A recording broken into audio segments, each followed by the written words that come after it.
नमस्कार साथियों, स्वागत है आप सभी का हमारे यूट्यूब चैनल धाकड़ ब्लॉग में। आज हम सुबह सुबह आए हैं गायों को जंगल की तरफ छोड़ने। देख सकते हैं आप वीडियो के अंदर गायें कितनी शालीनता से चल रही है। यहाँ हम मैदान में आए हैं तो यहाँ और भी बहुत सारी गायें हैं जो दिखाई दे रही है रास्ते में।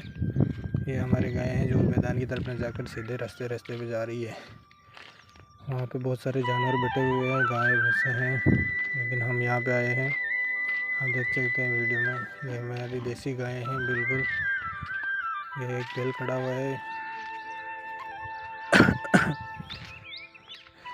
अगर वीडियो अच्छा लगा हो तो लाइक कीजिए, शेयर कीजिए। ये हमारी गायें हैं।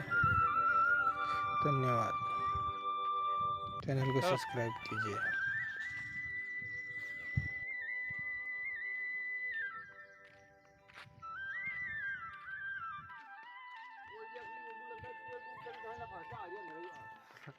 हाँ, जाओ कौन जाओ तो